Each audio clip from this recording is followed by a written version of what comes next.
Welcome, everyone, to another special episode of Thrive Loud with Lou Diamond, connecting into the most inspiring and amazing people that are thriving each and every day. I'm your host, Lou Diamond. If you're watching here on Thrive Loud Live, you can see it right here. You can see me right here.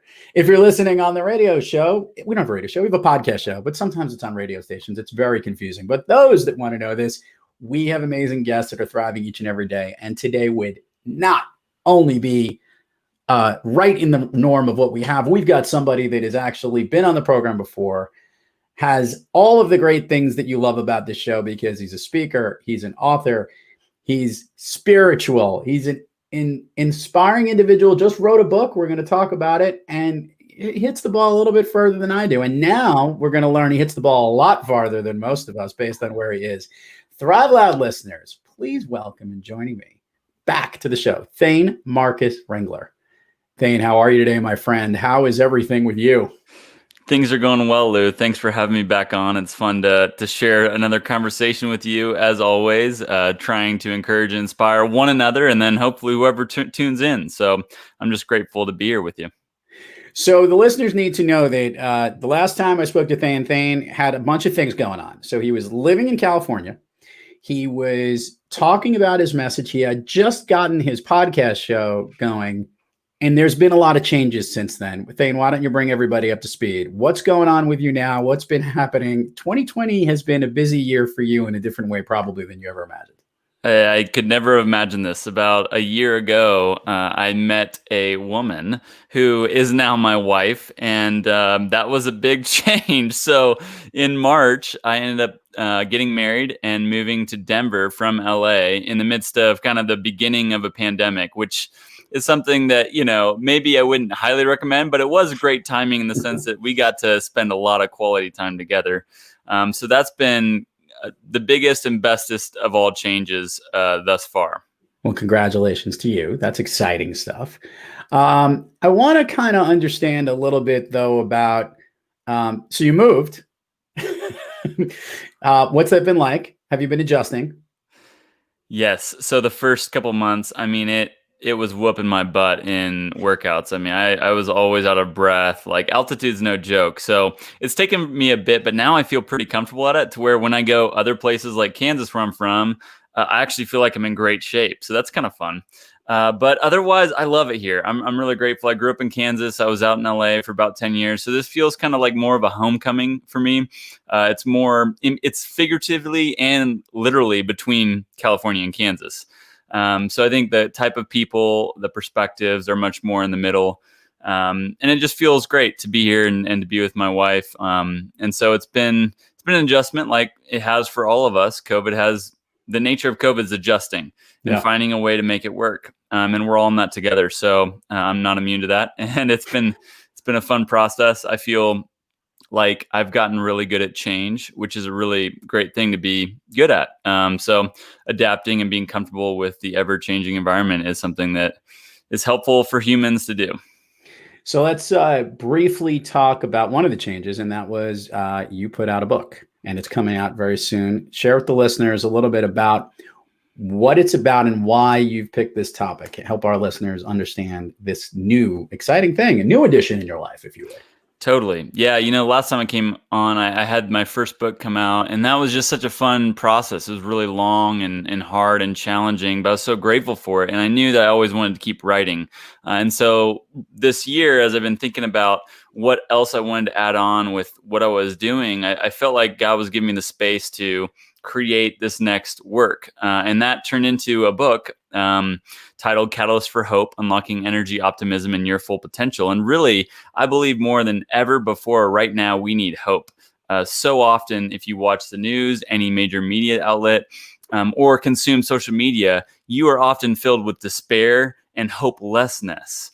And so my goal with this book is how do we unlock more of that hope fuel that can really lead to energy, optimism, and your full potential in life. And it's simply 4 perspectives, 4 catalysts that I think can do that. And through the book, it helps us understand that these perspectives can give us the fuel to live with hope. And that's what's going to lead to others living with hope too. And right now, living in this divided time, I think it's easy to lose sight of that. And so to take individual ownership of that and then to spur others on is really the goal of this book.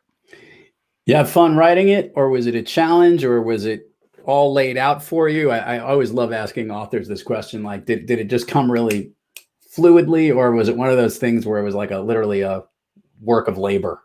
It's always a little bit of both, right? I mean, there's times where you're in the zone and it's flowing and you're like, this is amazing and can't wait. And then there's times you're like, I don't want to do this. I'm banging my head against the wall over here. So there's both in any journey, and especially in a book. For me, I'd been doing couple different series on my blog, and one of them was on hope. So I already had some material to go off of. I had a start already. So I kind of used that to continue to inspire and influence my work with that, and then just took time with it and sat with it and really just try to intuit what would be most helpful for others, but also what's most true from my experience. And I think that's generally what my process is in writing.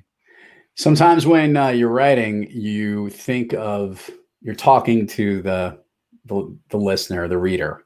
Did you have a visual of who that reader is? Is that person that you're trying to connect with just every Joe, every run-of-the-mill Joe, or was it someone more of an entrepreneur, a business person, or somebody maybe trying to figure things out? Who was the target that you were going after? The target is people like me. So people in their 20s or 30s, people that are striving to live intentional lives, striving to not just coast for the status quo, not just settle for what everyone else is doing, but really want to make a difference with their lives and in the world. Because I really believe if we can make a difference in our own life, if we can lead ourselves well, then we can begin to lead others well. And we need more leaders.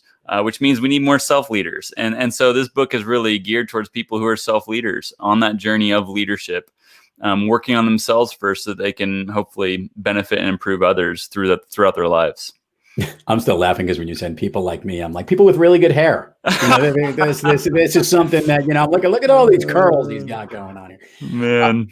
So this is interesting because I'm going to dive into this just a little bit because hope is interesting to me because you've probably heard the expression, hope is not a strategy. You ever heard this term? Or people like, you need to think about what you're doing and what's out there, but you have a different take on it. And we covered your passion and your beliefs when you were first on the program. For those that aren't as familiar, let's bring them up to speed a little bit, because I think you've got a different definition of hope than most people.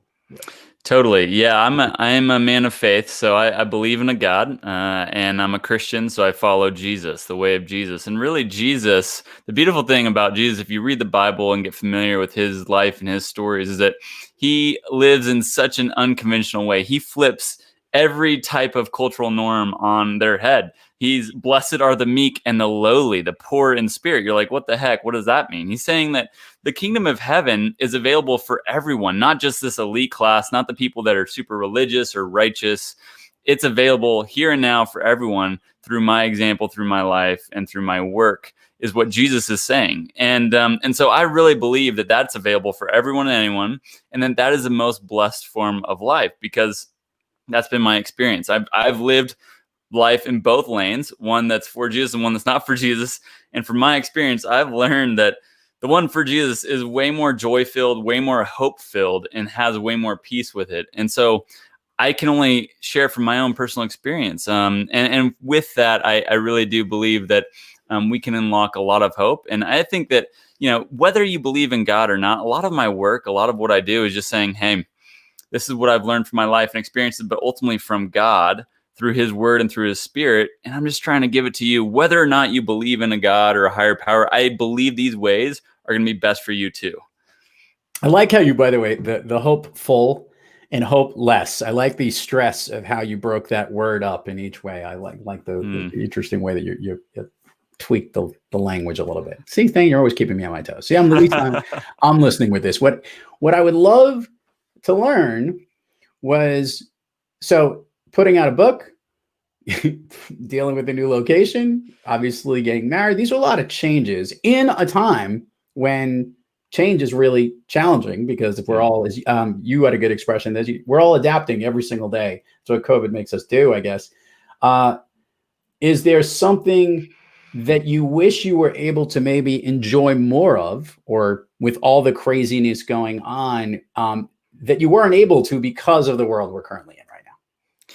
Yeah, we've all been impacted by it. The thing for me, moving to a new city, building a new life together with my wife as a family now, one of the things that I looked forward to most was developing community and relationships and forming those bonds and those experiences with people. And honestly, for about the first 4 or 5 months, we just couldn't do that. We weren't able to, which was a unique blessing in itself, in that we really got awesome time to build each other and our family together, which I know we're kind of go-getters to where we probably wouldn't have taken as much time for that. And so I'm really grateful that it worked out the way it has. But that was a thing that I was definitely a bit sad about, because God blessed me with such a sweet community in LA, and not being able to start that right away here was hard, and with things being shut down, and we first were in like 470 square feet apartment. So it was just, we didn't have much room to breathe in a lot of ways. So, I think that's a very common experience for most people in big cities. So we've all definitely been affected by it. It would not be a catch-up episode with you if we didn't get to talk a little bit about the little white ball that we get to hit with a stick here, because for those listening to know, and they could read it on the online video piece here, obviously, you're a former golf professional and you're a big fan of the game. You're now in a new altitude where you could hit the ball further than ever before, as I said in the opening. I wanted to talk about what's going on with golf and professional tour, because it's kind of surreal to the golf fan if you've been watching anything on television or any of the clips, because there's no fans. And so I wanted to get your take on it from two perspectives. One, as a spectator viewing what's going on in the golf, because I know you follow it. I know you keep your eye on it.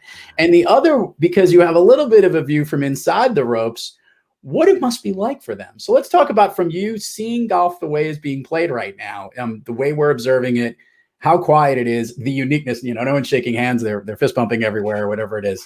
Tell me your thoughts about your perception of golf on TV at the professional level right now.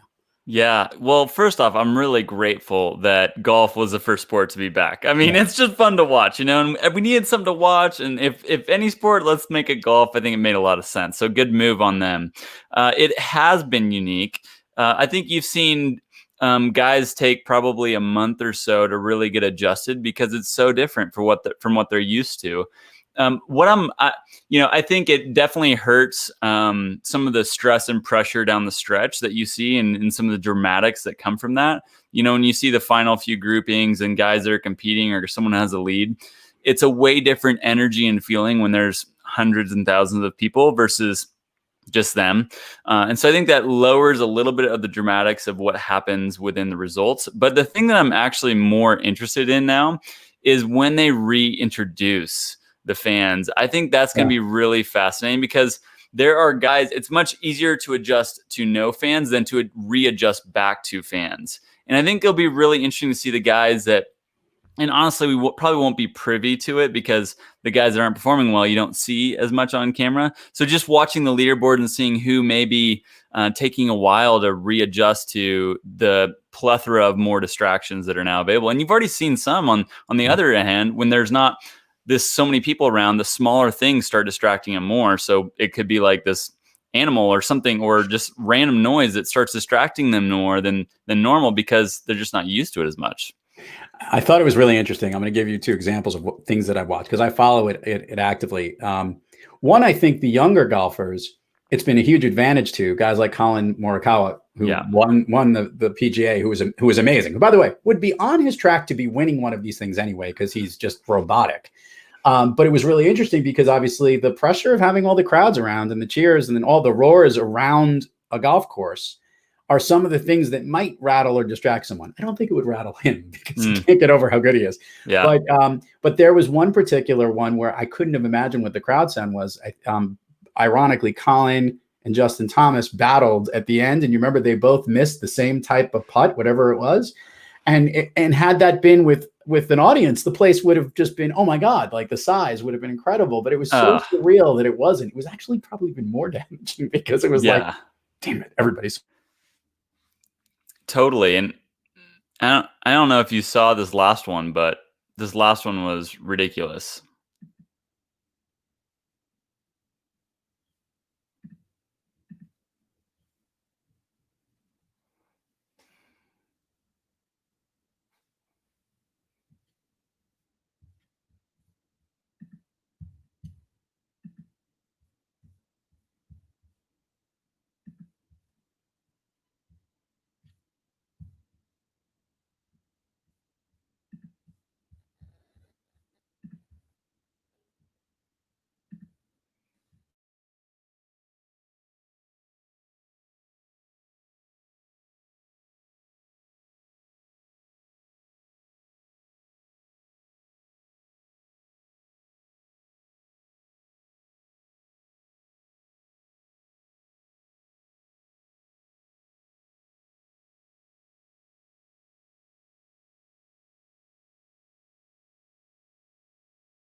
Lou, are you here?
well, that was interesting. Okay, right, you there?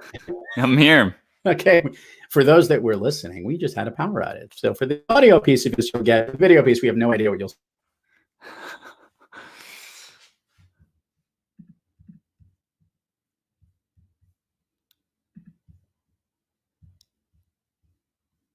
I don't know.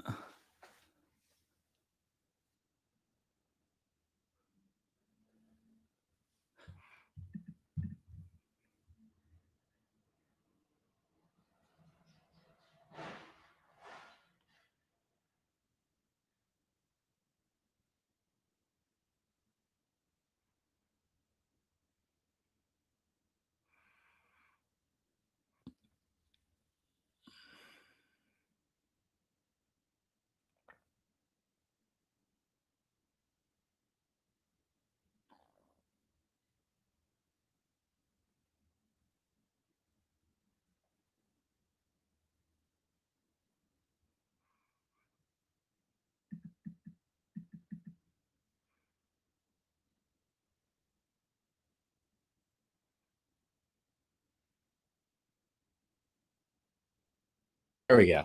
Okay, we're back. Here we are. So for those that were curious, we just basically had a power outage here. It flickered. Power came back. I'm gonna have to get like my own personal generator for the studio. Is what we're gonna need to do. So we were talking golf. That's where we'll put this out. Yes. Probably more tower and all this. So I was asking you. Obviously, we covered the whole thing. What it was, what like from a viewing point of view. But as to your point, as we've now gone into it, it was the first sport to be back. We're now watching more of it. It's kind of enjoyable, isn't it? Yeah, it's great. I don't know if you saw this last week's, but I did.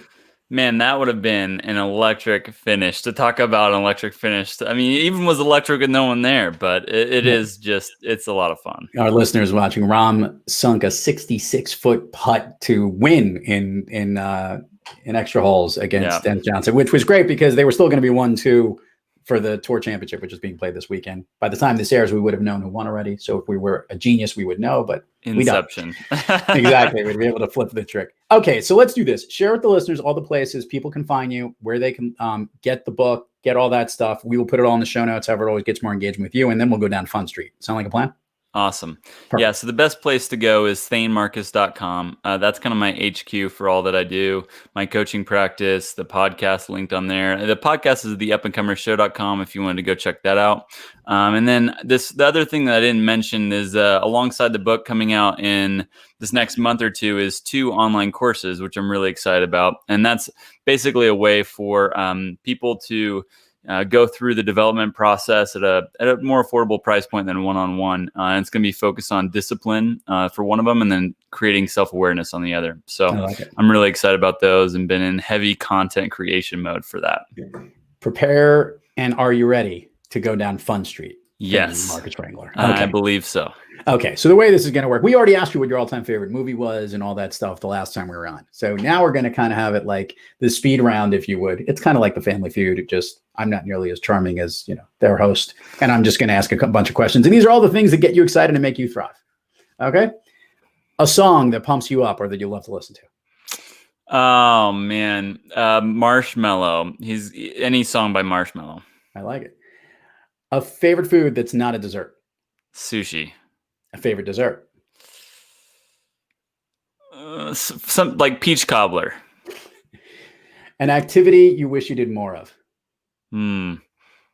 Meditate. An activity you wish you did less of. I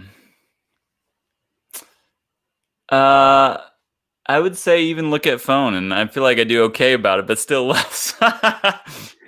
If you could snap your fingers and go anywhere, where are you?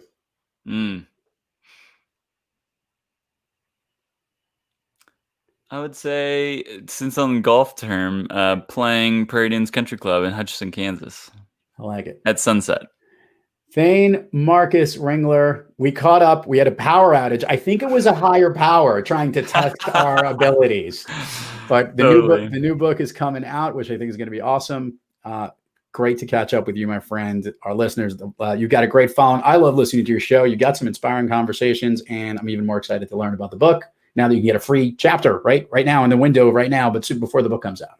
Totally. ThaneMarcus.com/hope, and you can get your free copy. So check it out.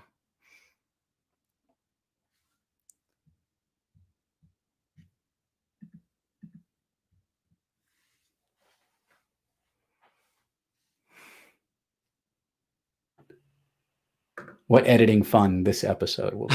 Give the link again, just so we have it, ThaneMarcus.com/hope. I like it. Thane Marcus Ringler, you have patience like a man standing over a 66-foot putt needing to make it when you need to. Great to catch up with you, my friend. A lot of fun, Lou. Thanks for having me on again. Appreciate it. Absolutely, man. And to all our listeners out there, thank you for joining us. Until next time, keep thriving onward and upward. And remember, be brief, be bright,